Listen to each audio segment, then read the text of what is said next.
شروع کوم پنوم د الله چې بخونکې مهربان دی. الف لام میم صاد. دا یو کتاب دی چې تا ته نازل کړی شوی دی. نو اے نبی صلی الله علیه وسلم ستا پزړه کې دی د دې نسو تنګي نوی. د دې نازلولو غرض دا دی چې ته د دې په ذریعہ منکرین ويروي او مؤمنانو ته یو نصيحت وي. اے خلکو ستاسو د رب د طرفنا چې ستاسو ته نازل کړی شوی دی په هغه پسې روان شئ او د خپل ربنا علاوه د نور سرپرستانو پیروي مکوئ. خو تاسو نصيحت ډیر کم منئ. ډیر کلی دي چې داغه اوسیدونکو مونږه هلاک کړل. پاغوی باندې زمونږ عذاب یا خو ناصافه د شپې په وخت کې راغی او یا پری پرانا ورځ په داسې وخت راغی کله چې هغوی د غرمې په خوب ودوو. او هر کله چې زمونږ عذاب پاغوی راغی نو هغوی بغیر د دینه بل څه نه ویل چې واقع مونږ ظالمان وو.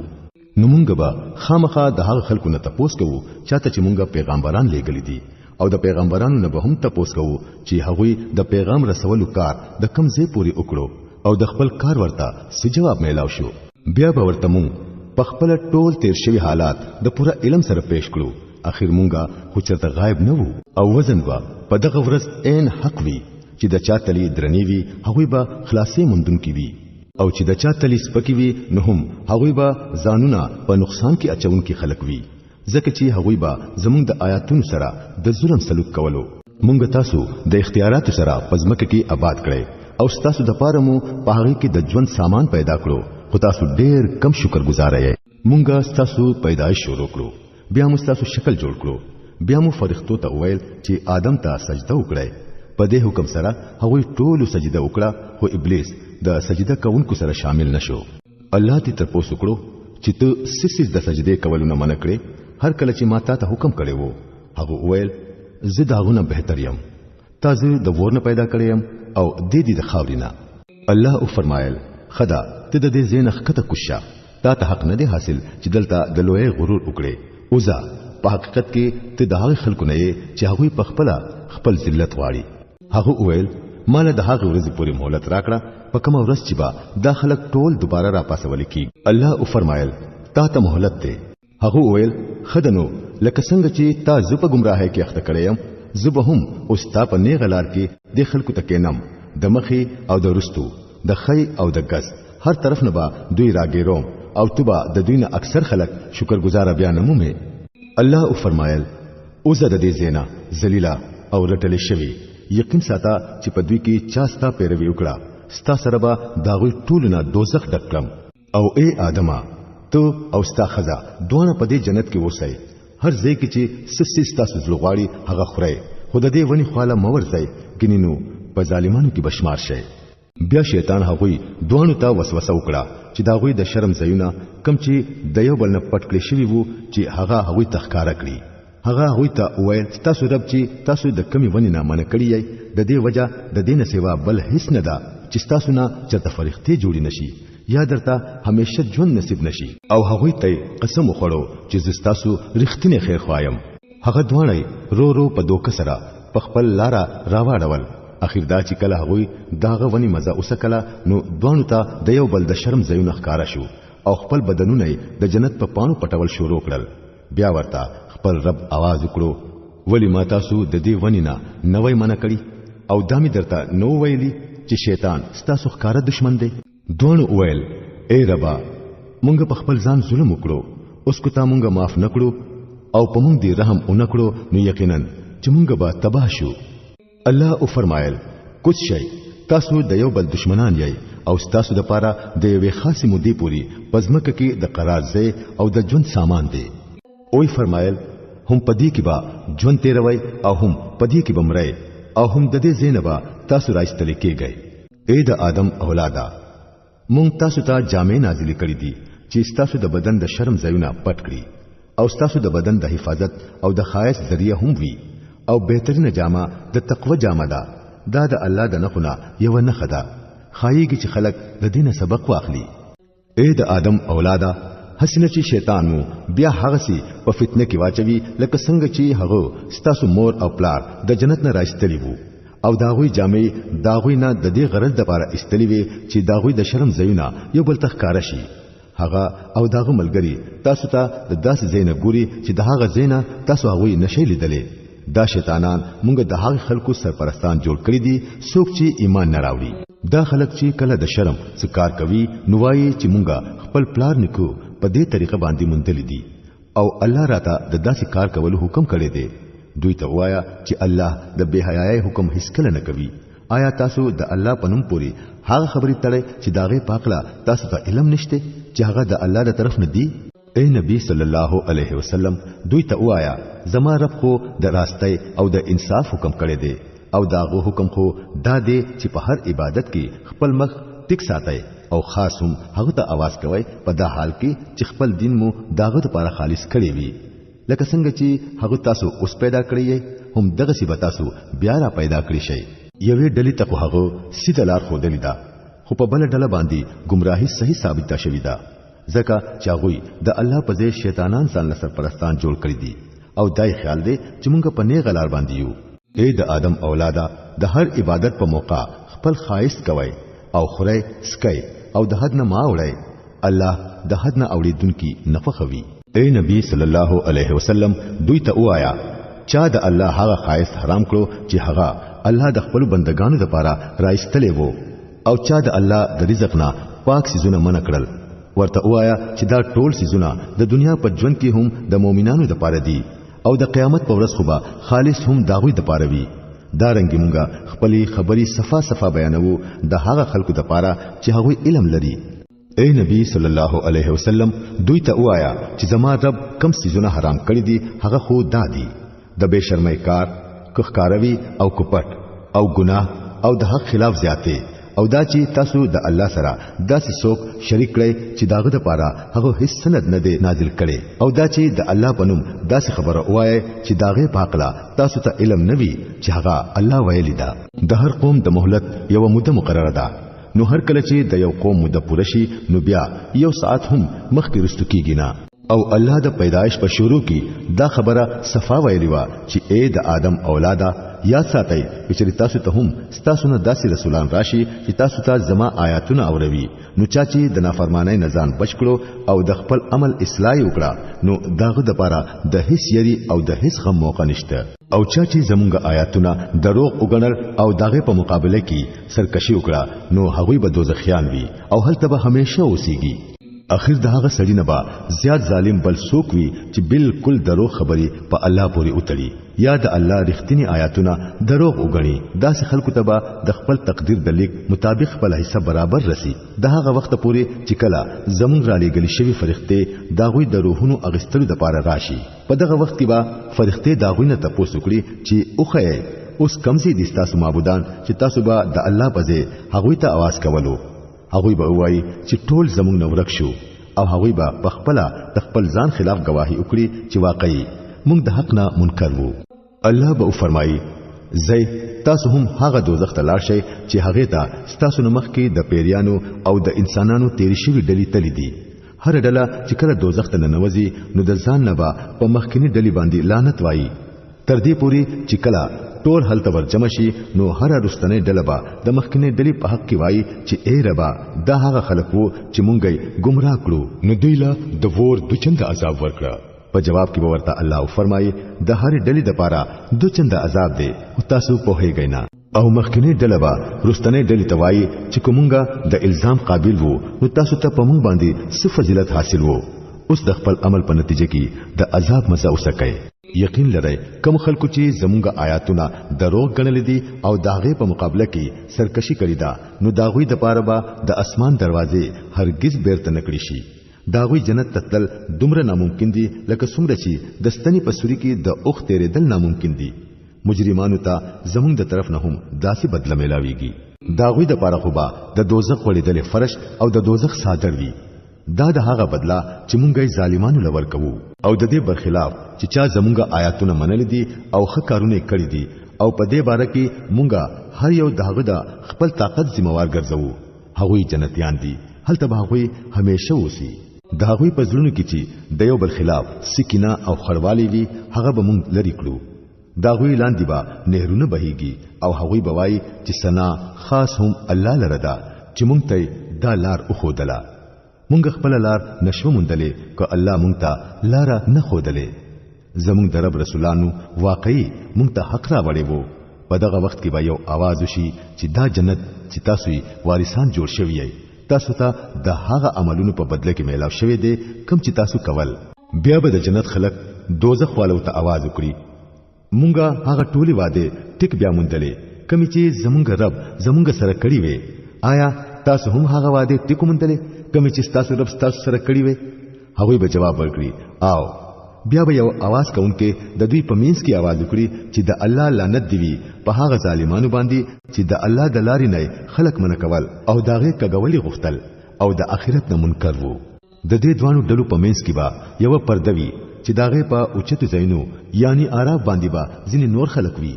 دوی با هر یو داغوی دا نخونه پیژني او جنت والو تبا आवाज کوي چې سلامتیا دی په تاسو باندې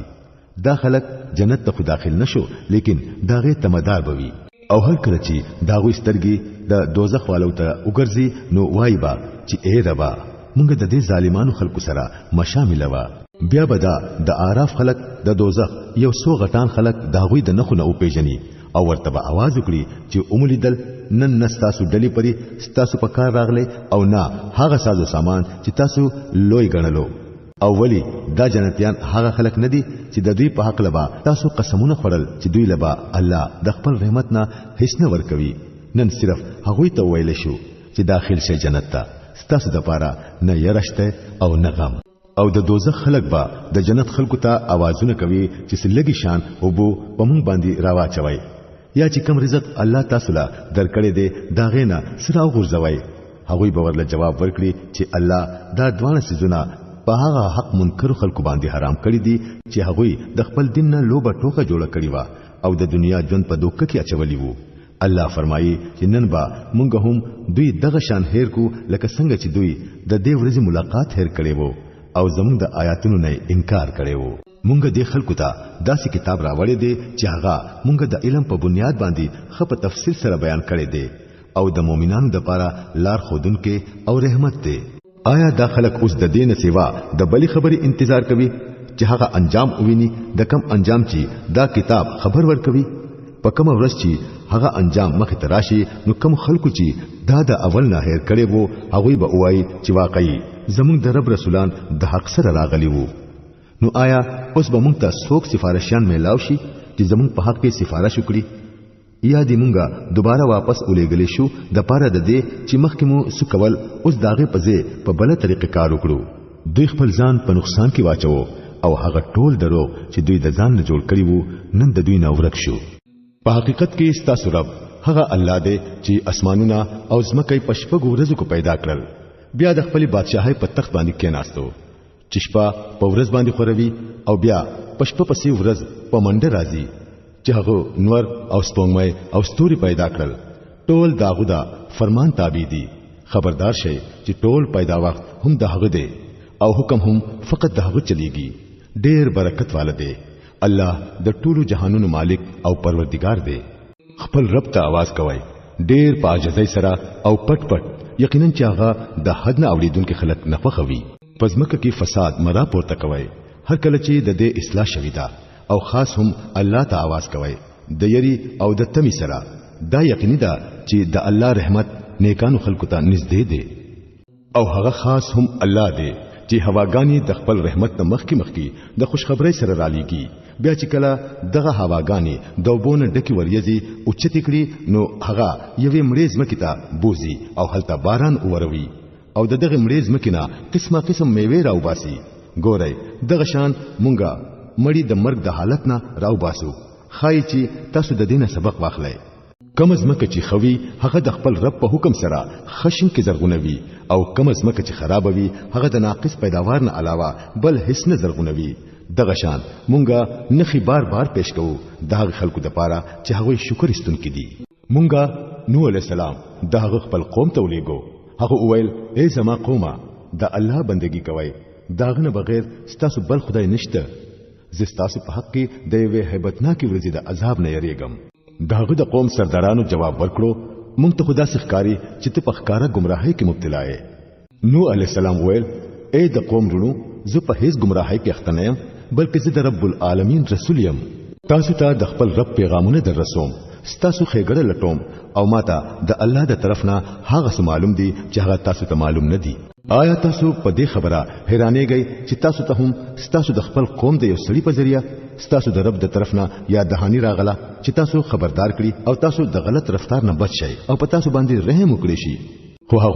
هغه دروغ وګڼو. اخر دا چې مونږه هغه او دغه ملګری په یو کشته کې بچ کړل او هغه خلک مو غرق کړل چې زمونږه آیاتونه دروغ ګڼلي وو. یقینا چې هغه غړاند خلک وو. او عادیانو ته مونږه د هغه رور هود علی السلام ولېګو. هغه وویل اے زما د قوم رونو د الله بندگی کوئ داغه نه بغیر بل خدای تاسو نشته.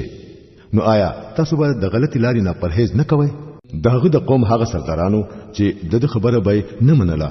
هغه ته په جواب کې وویل مونږ وینو چې ته په بیوقفتیا کې مبتلا یې او زمونږه دا ګمان دی چې ته دروغجن یې. هغه وویل اے زما د قوم رونو زه په بیوقفتیا کې مبتلا نه یم بلکې زه د رب العالمین رسول یم. تاسو ته د خپل رب پیغامونه در رسوم او زه تاسو اعتباري خیر خوایم. آیا تاسو ته په دې خبره تعجب راغی چې تاسو ته هم تاسو د خپل قوم د یو سړي په ذریعہ د خپل رب د طرف نه یا دهانی راغلا د پاره د دې چې هغه تاسو خبردار کړي؟ دا مه هېروئ چې تاسو رب د نوح علی السلام د قوم نه وروسته تاسو داوی په ځای کې نه ولای او تاسو یې خطا قطور کړی. پس د الله د قدرت نه یاد لرئ. امید دی چې تاسو به خلاصې بیا مومئ. هغه جواب ورکړو ښه ته مونږ ته د دې لپاره راغلي چې مونږه یوازې د الله عبادت وکړو او زمونږ پلار نکونه چې عبادت کولو هغه معبودان پرېږدو. خدنو راوله هغه عذاب چې تو پرې مونږ یې روي کچري تو رښتینی یې. هغه وویل ستاسو د رب لعنت په تاسو وشو او دغه غضب در باندې راغی. آیا تاسو زما سره په هغه نمونه باندې جنگ کوئ چې تاسو او تاسو پلار نکونو په خفدلې دي او چې داغه د پاره الله هیڅ سند نه نازل کړي؟ خدنو تاسو هم انتظار کوئ او زه هم تاسو سره انتظار کوم. اخر دا چې مونږه په خپل مهرباني سره هود علی السلام او دغه ملګری بچ کړل او دغه خلکو جرړې مو پرې کړې چې زمونږه آیاتونه دروغ ګڼلي وو او ایمان راوړونکي نه وو. او سمودیانو ته مونږه داغوی رور سوهله اولېګو. هغه وویل اے زما د قوم رونو د الله بندگی کوئ داغه نه بغیر بل خدای تاسو نشته. تاسو ته تاسو د رب ښکار دلیل راغلی دی. دا د الله اوخه تاسو لپاره یو نه خدا تا پرېګ دی چې د الله پسمکه کې سریږي. دته په خرابه اراده سره لاس مور وړي ګنینو یو دردناک عذاب در باندې راشي. یاد کړئ هغه وخت کله چې الله د عاد قوم نورستو تاسو داغوی په ځای کې نه ولای او تاسو ته پزمکه کې دا مرتبه درکړه چې نن تاسو داغه زمکه په هوارو میدانونو کې اوچت محلونه جوړوي او داغه قرونه د کورونو په شکل کې راکنه. نو داغه د قدرت د نخونه مبه پروا کېږي او پزمکه کې فساد مپورته کوي. داغه د قوم هغه سردارانو چې ځانونه لوی ګڼلي وو هغه کمزور خلکو ته چې ایمان راوړی وو اویل آیا تاسو ته واقعي دا معلومه ده چې صالح علیه السلام د خپل رب پیغمبر دی؟ هغه جواب ورکړو بهشکه چې د کوم پیغام سره هغه را لېږل شوی دی هغه مونږ منو. دغه د لویي داوا کوونکو خلکو اویل کم څه چې تاسو منلې دي مونږ داغې نه انکاریان یو. بیا هغه او خمړه کړه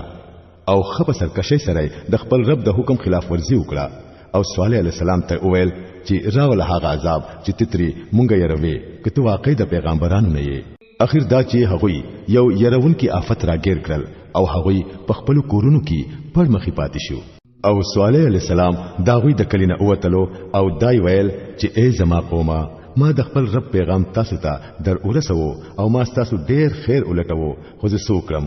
چې تاسو خپل خیر لټون کې نخو خوای. او لوط علیہ السلام مونږه د پیغمبر په حیثیت ولېګو. نو یاد کړئ کله چې هغه خپل قوم ته وویل آیا تاسو داسې بے حیا شوی چې د بے حیاي او د شرم هغه کار کوي چې تاسو مخ کې په دنیا کې چا نه دی کړي؟ تاسو خزي پرېدای او د نارینه سره خپل خواهش پوره کوي. حقیقت دا دی چې تاسو بالکل د حد نه اوریدونکو خلک یې. خداغه د قوم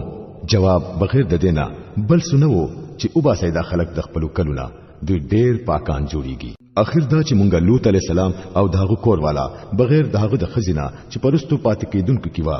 بچ کړل او په هغه قوم باندې مو باران ورو. بیا وګوره چې داغه مجرمانو څه انجام شو. او مدین والو ته مونږه داغه رور شوې بولېګو. هغه وویل ای زما قومه د الله بندگی کوي داغه نه بغیر بل خدای ستاسو نشته. تاسو د رب د طرف نه صفا لار خودنه شوی دا. نو پیمانه او تول پورا کوي. خلق لا داغوی پسیزونو کې تاوان مور کوي او پزمکه کې فساد مکوي هر کله چې د دې اصلاح شوي دا هم پدې کې ستاسو خیر دی کو تاسو واقعي مؤمنان یې او د ژوند په هر لار کې د ډاکوانو په شان مکه نه چې خلک یې رول او مؤمنان د الله د لارې نه منکول شروع کړي او د نیغ لارې په کګولو پسې ولګي یاد کړئ هغه زمانہ کله چې تاسو لګوي بیا الله تاسو ډیر کړي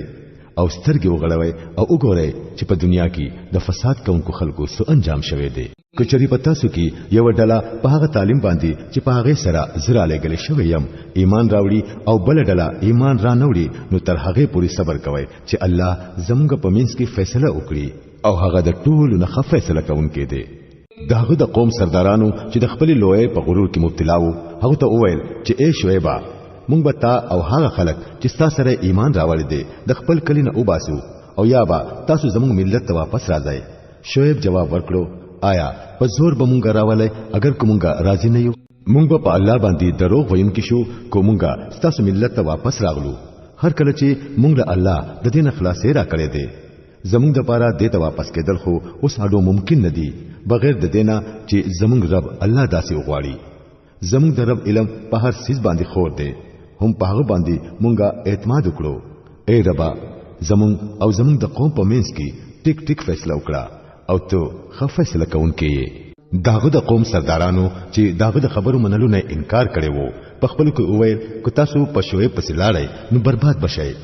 خو او شو داسي چې یو يرون کې افت هغوی راګیر کړل او هغوی په خپل کورونو کې پړمخې پاتې شو کوم خلکو چې شعیب علی السلام دروغجنو کڼو هغوی داسې ورک شو لکه چې هغوی په هغه کورونو کې هډو اوسېدلی نه وو چا چې شعیب علی السلام دروغجنو کڼو په آخر کې هم هغوی برباد شو او شعیب علی السلام داوی د کلونه اوتو او دای ورته ویل چې ای زما د قوم رونو ما د خپل رب پیغامونه تاسو ته در ورسول او تاسو د خیرخواهی حق می ادا کړو او زه په هغه قوم باندې څنګه افسوس وکړم چې هغوی د حق قبلولو نه انکار کوي داسې هیڅ نه ده شوی چې مونږه یو کلی ته نبی لګلې وی او داغه کلی په خلکو مو اول تنگسیا او سختی نه وراوستي د دې غرض د پاره چې شاید هغوی عاجزي اختیار کړي بیا مونږ د هغوی بدحالي په خوشاله بدل کړه تر دې پوري چې هغوی خطرقي وکړه او دا خبري شروع کړي چې زمون په مشرانو باندې هم خې او خرابې ورځې راغلي دي نو اخر دا چې مونږ هغوی ناصاپه راونیول او هغوی د ځان خبر هم نشو کچری د کلو خلکو ایمان راوړې وي او د تقوا په لار تلې وي نو مونږ به په هغوی باندې د اسمان او د ځمکې نه د برکتونو دروازې پرانستې وي خو هغوی دروغ وګڼلو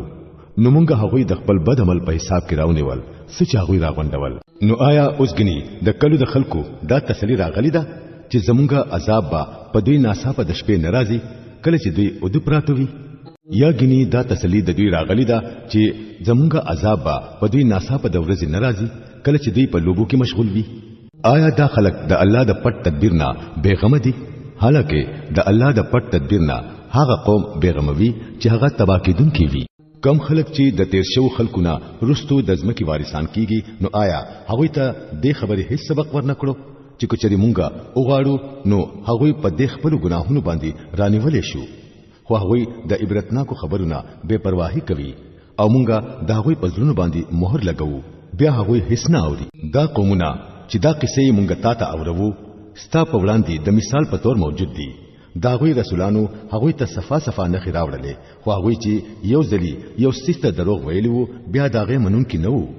ګوره دغه شان مونږ د حق نه د انکاریانو خلکو په ځلونو باندې مهر لګو مونږ په هغوی کې په اکثر خلکو کې د واده وفا اونلی دلا بلکې دامو الدل چې اکثر خلک فاسقان دي بیا دغه قومونو نه رستو چې بر ذکر کړی شوی دي مونږه موسی علی السلام د خپل نه سره فرعون او داغه د قوم سردارانو ته ولېګو خو هغوی هم زمونږ د نه سره ظلم وکړو نو وګوره چې دغه مفسدانو څه انجام شو موسی علی السلام وویل اے فرعون زه د کائنات د مالک د طرف نه را لېګل شوی يم زما شان داده چې د الله په نوم د حق نه بغیر بل هیڅ خبر اون وایم ما تاسو د رب د طرف نه د ماموریت صفه دلیل راوړې دي نو ته بنی اسرائیل زما سره ولېګا فرعون ویل که تاسو نه خراوړی وي او په خپل داوا کې رښتینی یې نو هغه وخیا موسی علی السلام خپل همسا وګرځولا او یو دم بیا هغه ژوندۍ اژدها وا هغه خپل لاس د خپل جیب نه راوستو او هغه د ټولو کتونکو په مخ کې ځلېدو چې دای ولیدل نو د فرعون د قوم سردارانو په خپلو کې وویل یقینا دا سړی ډیر ماهر جادوګر دی دی غواړي چې تاسو د خپل ځمکې نه وباسي نو اوس وایي چې څه وکړو بیا هغوی ټولو فرعون ته دا مشوره ورکړه چې دی او د دوی رور په انتظار کې وساته او ټولو خارونو ته نوکران ولېګا چې هر پوهه جادوګر ته راولي نو جادوګران فرعون ته راغلل هغوی وویل کومګه غالب شو نو موږ ته خو د دې بدله ضرور ملاويږي کنه فرعون ورته په جواب کې وویل او تاسو به د دربار نزدېکیان خلک یې بیا هغوی موسی عليه السلام ته وویل تو غورځوي کومګه غورځو موسی عليه السلام جواب ورکړو تاسو یې غورځوي هغوی چې خپل جادو غورځوو نو د خلکو پسترګو جادو وکړو او په هغوی یې راوستله او ډېر زبردست جادو پیش کړو مونږه موسی عليه السلام ته اشاره وکړه چې وګورځو خپل همسا د غورځولو سره په هغه ساعت دا غوي د دروغ جادو تیرول شروع کړل په دې طریقه چې کم حق وو هغه حق ثابت شو او چې څو هغه جوړ کړی وو هغه باطل پاتې شو فرعون او داغه ملګری په میدان کې لاندې یعنی مغلوب شو او د فتح حاصلولو په ځای الټا ذلیل شو او د جادوګرانو حال دا شو لکه چې سسز د دنننه هغه په سجده را پرستل هغه وویل مونږه اومنو رب العالمین هغه رب چې موسی عليه السلام او هارون عليه السلام یې مني فرعون وویل آیا تاسو زما د اجازت نه مخکې په دې باندې ایمان راوړو یقینا دا یو پټ سازش وو چې تاسو په دې شاهي خار کې په دې غرض کړي وو چې د دې وطن خلک د اقتدار نه بے دخل کړي خدانو د دې نتیجه بدرتا او زر معلوم شي زبستاسو لاس او خپې د بدل طرف نه پرې کړم او داغه نه رستوبه تاسو ټول په سولې وخېجوم هغه ورله جواب ورکړو په هر حال کې مونږ خپل رب ته روان یو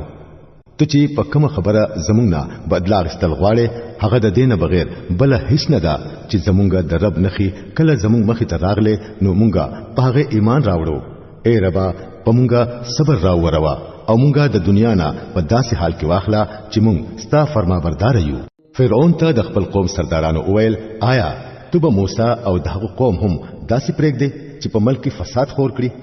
او هغه ستا او ستا د معبودانو بندگی پرېږدي فرعون جواب ورکړو زبر داغوی زامن وجنم او خزبای ژوندۍ پرېږدم په هغه باندې زموږ مضبوط اقتدار دی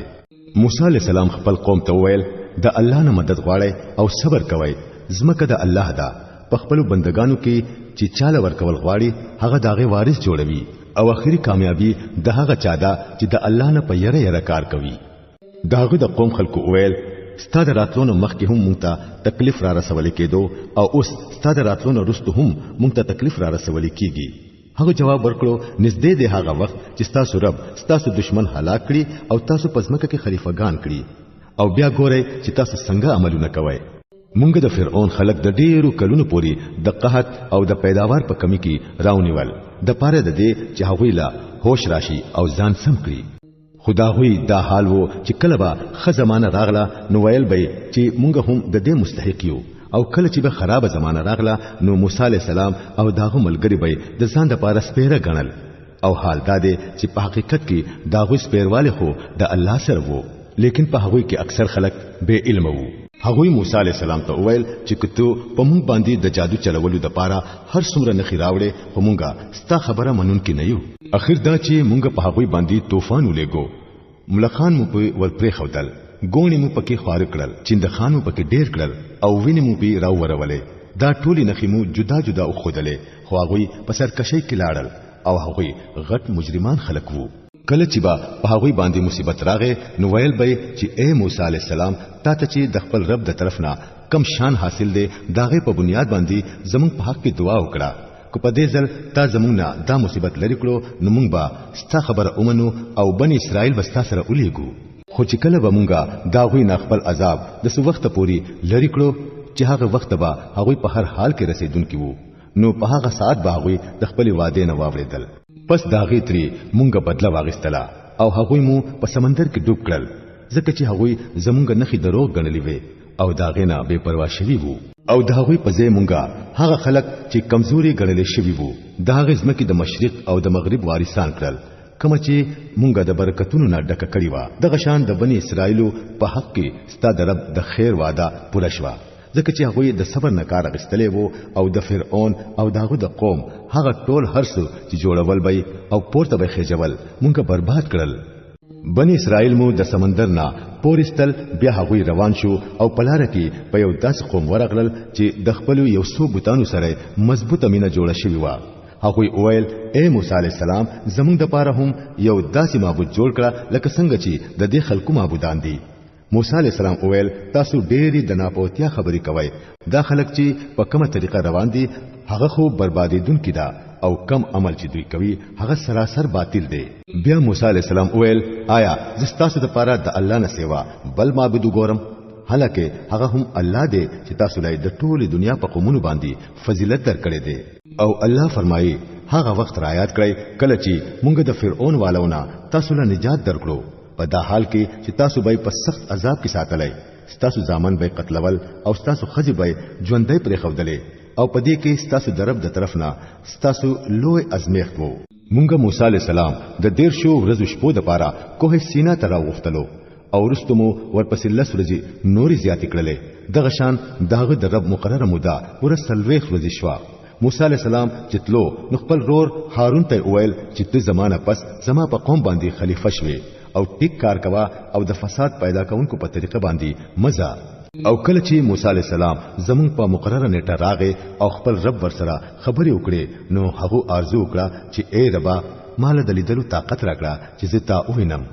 الله فرمایل تما نشلی دله هو لګ دې مخامخ غر ته وګوره کو هغه په خپل ځای برقرار پاتې شو نو ته بیا مالی دلې شي. خو چې کله د هغه رب په غر باندې جلوه کار کړه نو هغه زری زری کړو او موسی علی السلام بهوش را پریوتو. چې کله په هوش کې راغې نو ویل پاک دې ستا ذات زتا ته توبه وباسم او د ټولو نه اول ایمان راوړونکو زیم. الله فرمایل اے موسی ما تعالی په ټولو خلکو باندې ترجیح درکړه او غوړه میکړې چې زما پیغمبري وکړي او زما سره خبرې وکړي. نو چې زه تعالی درکړم هغه واخله او شکر وباسه. د دین رستو مونږه موسی علی السلام لا د ژوند د هرې څنګه او د هر اړخ په حق لا نصيحت او خواځه هدایت په تختو باندې لیکلې ورکړو او دامو ورته وویل دا هدایت مضبوط اونیسا او خپل قوم ته حکم کړه چې د دې د بهتر مفهوم پیروي دی کوي. ډیر ضربه ز تاسو ته د فاسقانو کور او خیم زبد خپل نخونه د هغه خلکو سترګې واړوم چې هغه په ناحقه د ځمکې په مخزان غټ غني خو هغه هر څنګه نه ویني خو هیڅ کله به په هغه ایمان را نوړي. کني غلاره دا وي مخ تراشي خو پاغه بنزي او کو کګلاره ورته په نظر راشي نو پاغه بزي. دا ځکه چې هغه زمونږ نخي دروغ وګڼلې او دا غینې بے پروايي کوله. زمونږ نخي چې چا دروغ وګڼلې او د آخرت د پېښې نه انکار وکړو نو دا وی ټول عملونه ضایع شول. آیا خلک د دینه بغیر سبله بدلا مونږ شي چې څنګه هغه کوي هم هغه سی باور سره کیږي. د موسی علی السلام نو رستو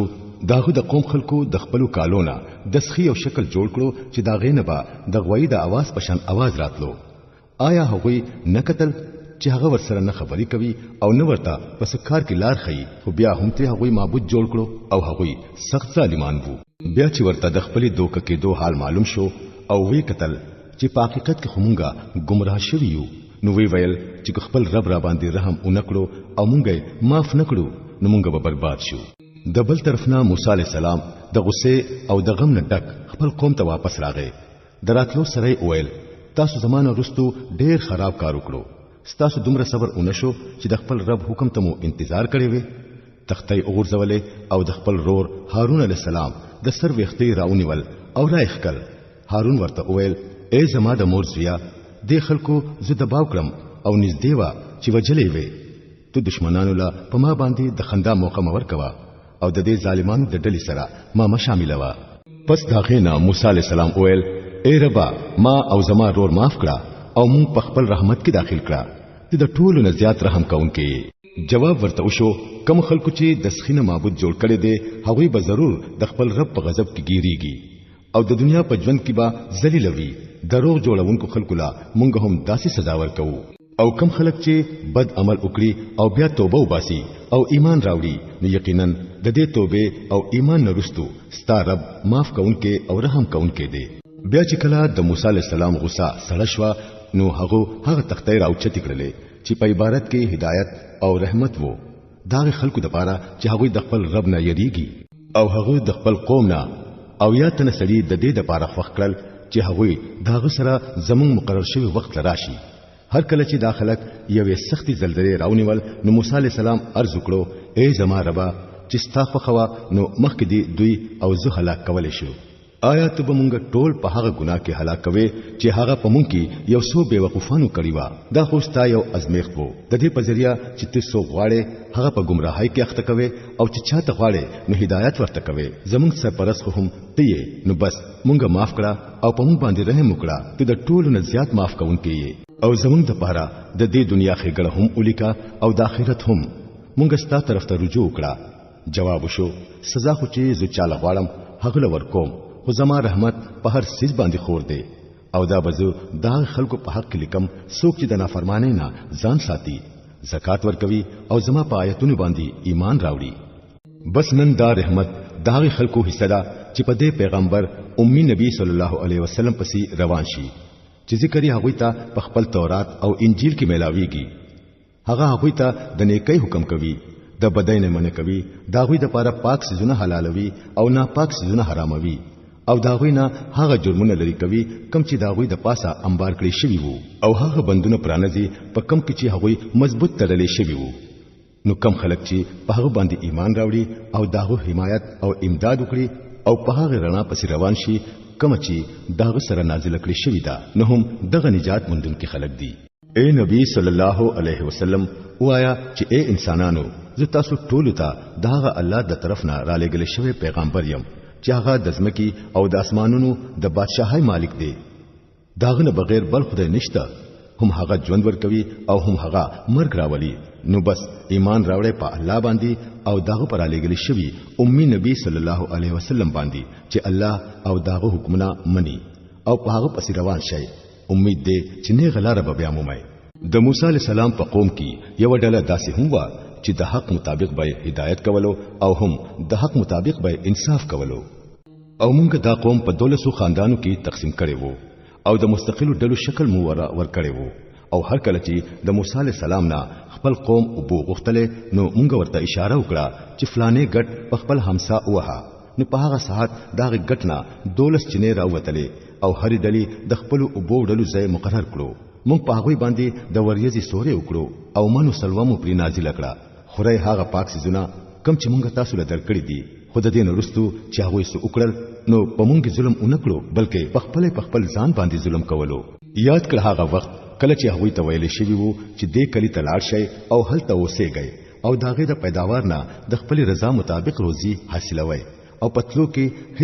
حتتن وای او د خار په دروازه کې د سجدې په حالت کې ورننوځي. مونږ بس تاسو خطاګانی معاف کړو او پنیکانو خلکو با نور فضل وکړو. خو کم خلک چې په هغه کې ظالمان وو هغه ته چې کم خبره ویل شوی و هغه بدل کړه او نتیجه دا شو چې مونږه داغوی د ظلم په بدله کې په هغه باندې د اسمان نه عذاب راولېګو او د دوی نه د هغه کلی د حال تپوس هم وکړه چې د سمندر په غاړه آباد وو. دوی ته هغه واقعیا ور یاد کړه چې د دغه ځای خلکو به د خالی پورز د الله د حکمونو خلاف ورزي کوله او دا چې میان به هم د خالی پورز داغوی مخ ته د اوبو سر لراتل او د خالی د ورځ نه علاوه په نورو ورځو کې به نه راتل. دا ځکه داسې کېدل چې مونږ هغوی د نافرمانی کولو په وجه په ازمیښت کې اچول. او دوی ته دا هم ور یاد کړه چې هر کله په هغوی کې یوې ډلې بلې ډلې ته وویل چې تاسو داسې خلکو ته ولی نصیحت کوئ چې هغوی خدای هلاکوي یا ورله سخته سزا ورکوي. نو هغوی ورله دا جواب ورکړي وو چې مونږه دا ټول هرڅو ستاسو رب ته د خپل عذر پېښ کولو لپاره کوو او په دې امید کوو چې شاید دا خلک داغه د نافرمانی نه ځان وساتي. اخر دا چې کله هغوی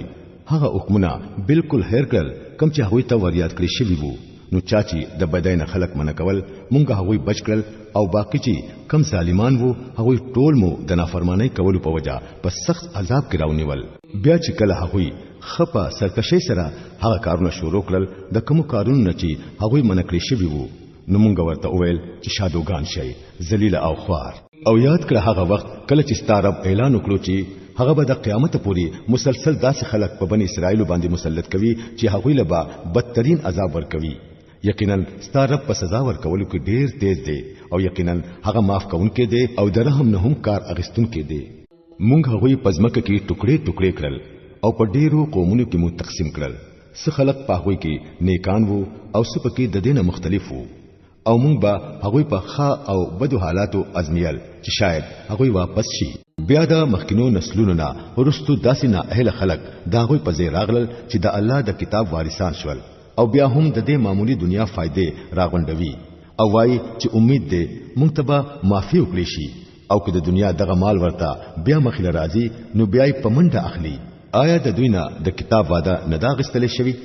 چې د الله په نوم باندې هغه خبره وایي چې هغه حق وي او دوی په خپل لوستل دي هغه څه چې په کتاب کې دي او د آخرت کور خو بهتر دی د هغه خلکو لپاره چې د الله نه یریږي. آیا تاسو په دومره خبره هم نه پوهیږئ؟ کم خلک چې د کتاب پابندي کوي او منځ قائم ساتلې دي یقینا د داسې نیکانو خلکو اجر به مونږ نه ضایع کوو. دوی ته هغه وخت هم څه یاد دی چې کله مونږ غر اوخزو او په دوی باندې مو داسې را خور کړو لکه چې هغه یو چترې و او دوی دا ګمان کوو چې غر په دوی باندې را روان دي او په هغه وخت کې مونږ دوی ته ویلي وو چې کم کتاب مونږ تاسو له درکو هغه مضبوط ونیسئ